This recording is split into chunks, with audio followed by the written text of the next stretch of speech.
Halo, Assalamualaikum warahmatullahi wabarakatuh. Assalamualaikum warahmatullahi wabarakatuh. Perkenalkan saya Rayi Lugina. Saya Widya Listina Ningsih. Maya Utami. Dan dari Asriara. Taufik Fadila. Saya dari Dinas Pekerjaan Umum dan Penataan Ruang Kabupaten Serang. Sebagai sanitarian. Sebagai perawat pelaksana. Bidang pelaksana Bidan Ruang Bersalin Rumah Sakit Umum Dr. Derajat Prawira Negara. Peserta Latsar CPNS Angkatan 53 Tahun 2022, kelompok 2. Bismillahirrahmanirrahim. Assalamualaikum warahmatullahi wabarakatuh teman-teman semuanya. Waalaikumsalam warahmatullahi wabarakatuh. Ya, sebelum dimulai acaranya, marilah kita panjatkan puji dan syukur kehadirat Allah Subhanahu wa Ta'ala karena atas rahmat dan hidayahnya kita bisa berkumpul pada sore hari ini ya. Nah, teman-teman semua, sebelum kita mulai, marilah kita berdoa menurut kepercayaan masing-masing. Berdoa dimulai.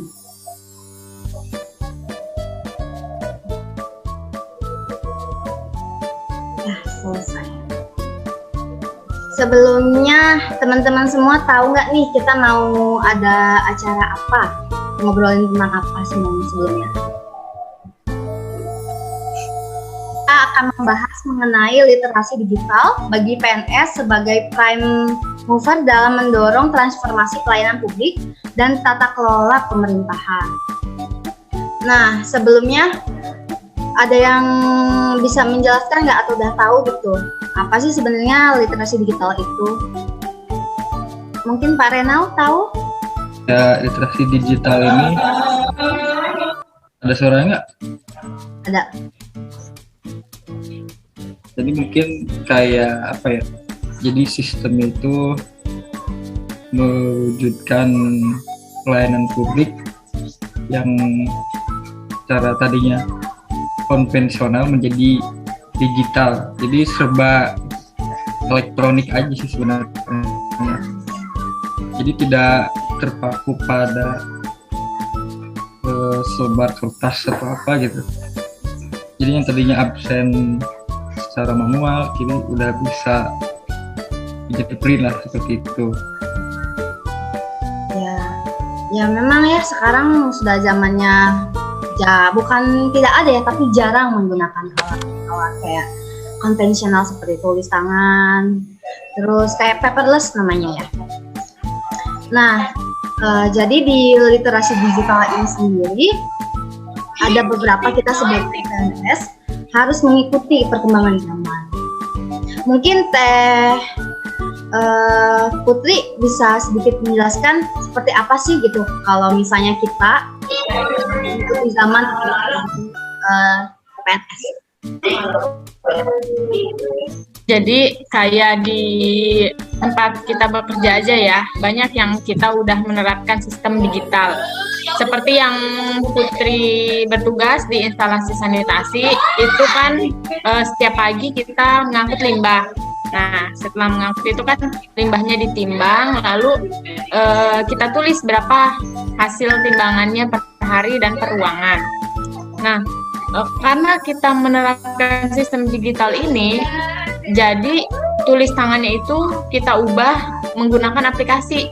Jadi ada aplikasi pengolahan pencatatan limbah medis. Jadi tiap hari kita nggak harus nulis-nulis lagi capek-capek gitu. Jadi kita tinggal buka komputer, kita ketik, udah ada di situnya per harinya kita tulis berapa, nanti totalannya sudah ada di situ.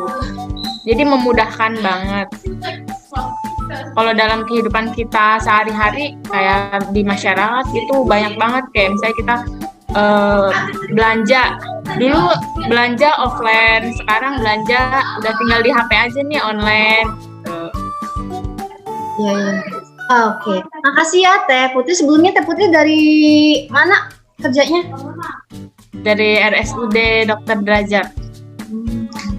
Selanjutnya mungkin ada yang dari tenaga kesehatan kali ya, bisa untuk sharing gitu dari gimana selama melakukan tindakan baik itu asuhan, perawatan, kebidanan dan juga tindakan medis.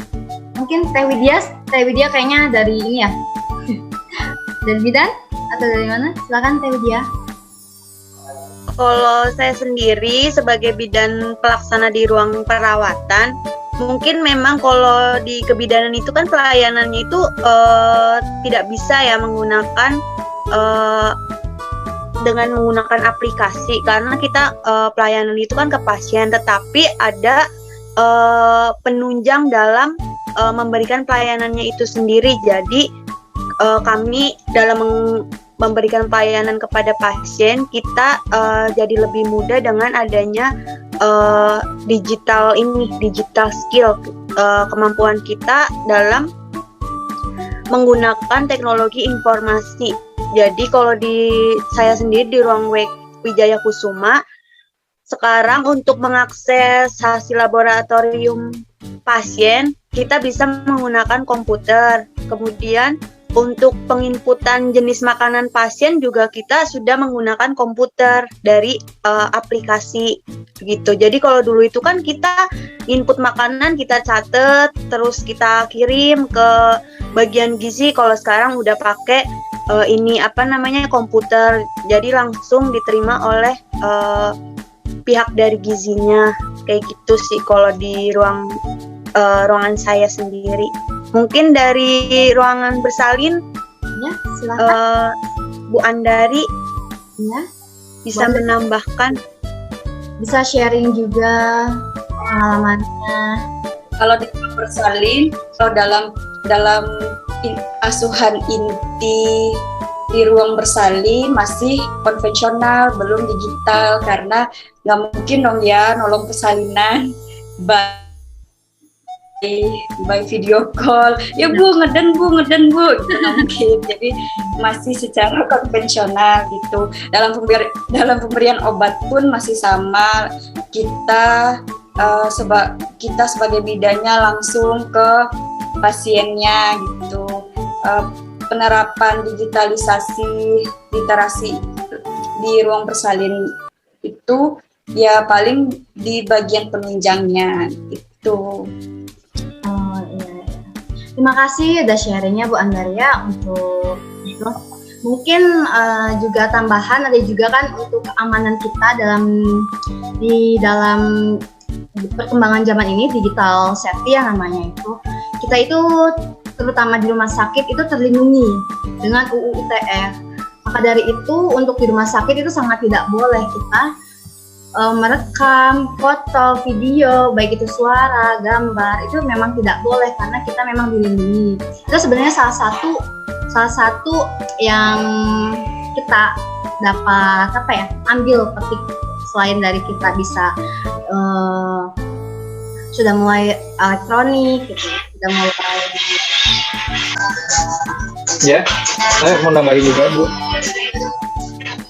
Jadi kenapa ASN itu mesti menguasai literasi digital? Jadi yang pertama tuh literasi digital diadakan karena bagian dari e-government.